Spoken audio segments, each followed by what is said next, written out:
The 1990-1994 liberation war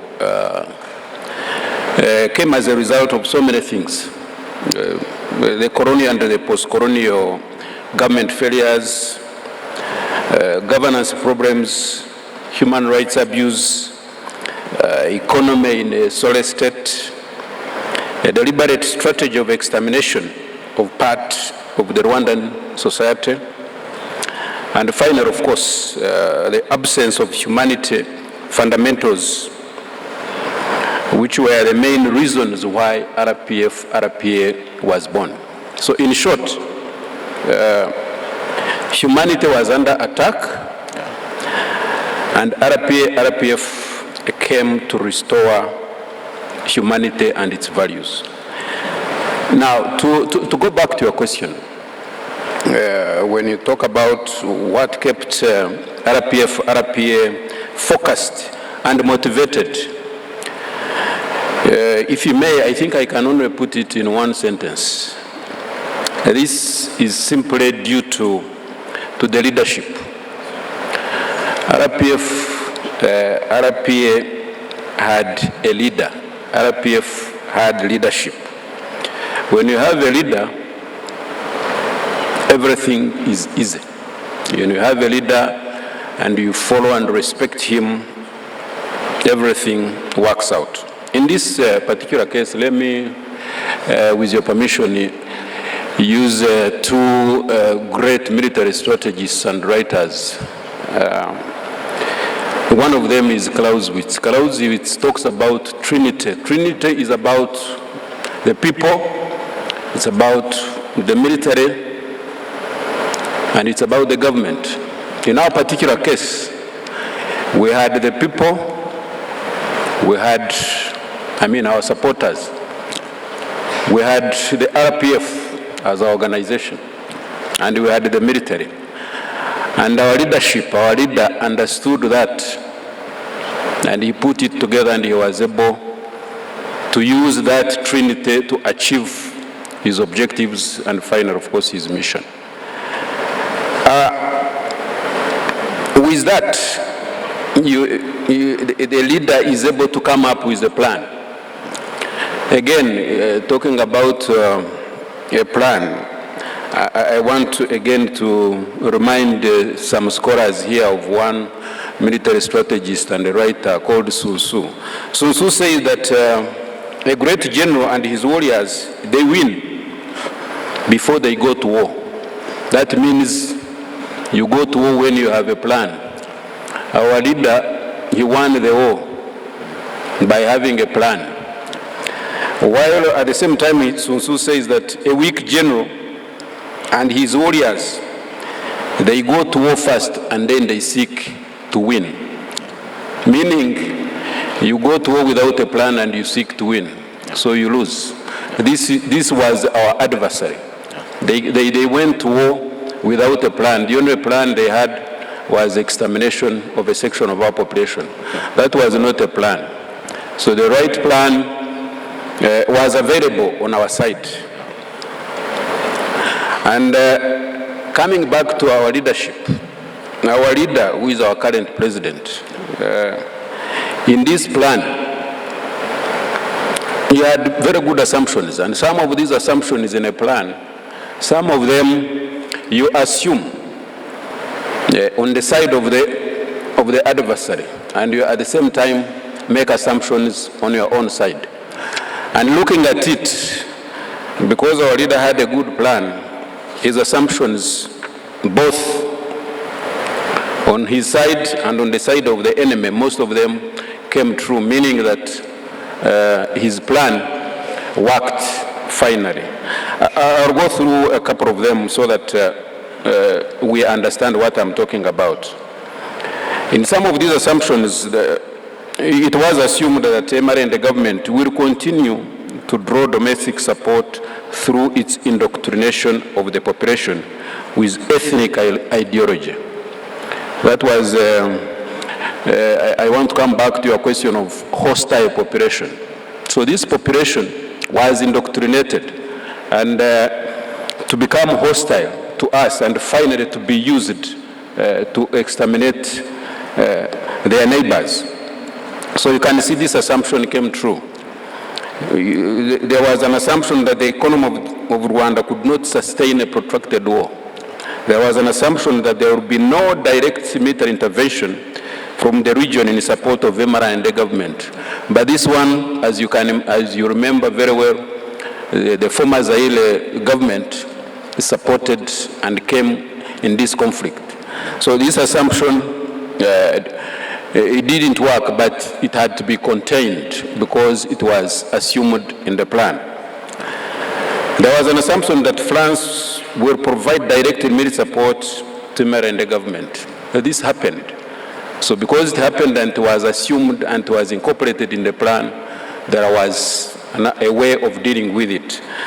There are several of them.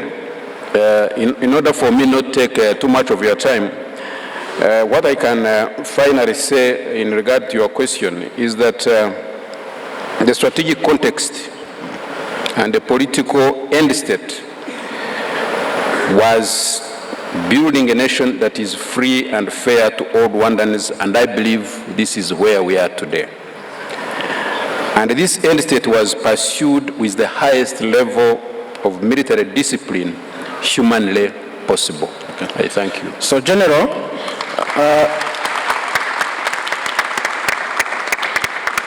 just to follow up to that question, General, if you allow, war involves many humanitarian issues, including refugees without shelter, widows, orphans, and so on. And as you said, we had a section of operation that was being massacred by the enemy, and the fighting will be difficult, knowing that your people are being massacred. So can you share maybe how you coped with that complexity, that complex military, political, economic, and moral challenge in your path of liberating the country on one hand and helping those who needed help most on the other hand? Thank you. As you all know, war is a complex business. It is death and destruction. But when it is fought within what is known as the law of armed conflict, and it targets military to military and other strategic installations that weaken your enemy and help you, then it is done in the proper perspective. But in this case, it was different. It was different. We had a situation where the laws of armed conflict were not abided by the other side. But in our particular case, this war was fought in different phases. The first phase of ability to launch ourselves in the theater of operation. The second phase of expanding our area of operation, of course, by defeating the enemy in those areas.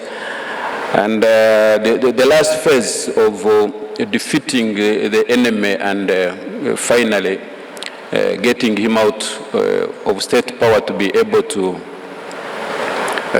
build this country, to bring humanity to this country. That last phase is the phase that finally, of course, came up to be known as Campaign Against Genocide, which was a tough one.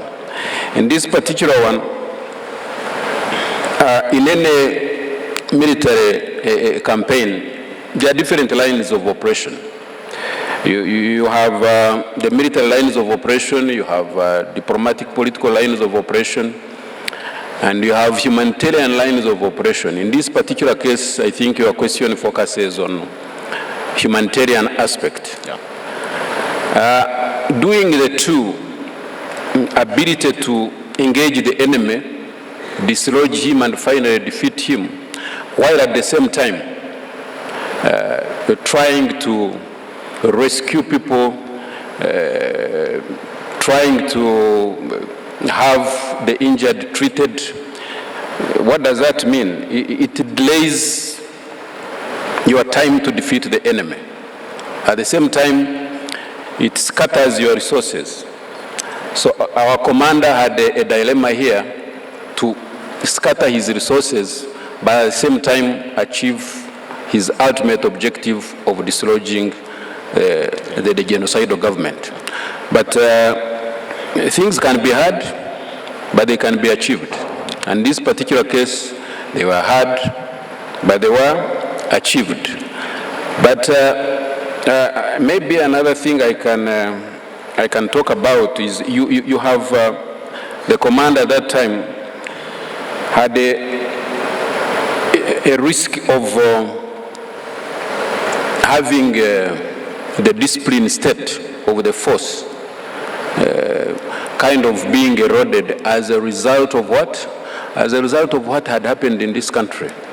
You have a force whose brothers, elements of your force, whose brothers, whose mothers, whose parents have been slaughtered, and you expect those elements of your force to remain with the required discipline and pursue their military objectives. That was another risk, but it was contained, and it comes back to the leadership that I am talking about of our commander and our current president. So it was hard, but it was achieved, and much to everybody's observation. Yeah. I thank you.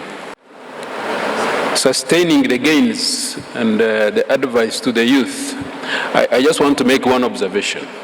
The context of today, or the environment of today, is different from what it was in those 1990 years. So it brings the positive and the negative.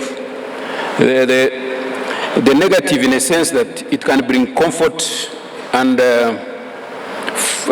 false sense of ease, so that the youth may think that all is well. That is negative. It is well, it is okay, but it can change if not well handled. Second, the positive, in a sense that you have a country and you have a leadership to look at as your mentors. As youth, you are very lucky. You have a good country, well led, and you have your mentors to look at. So this should help our youth to sustain and improve on what was achieved.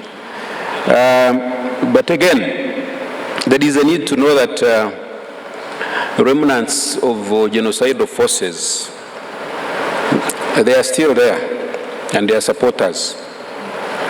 So the ideology is there. It can very easily materialize into another big threat. So it's a warning for them to know. And but of course, lastly, the youth have got an opportunity. They should take it up and use it to take this country to the next level. Thank you.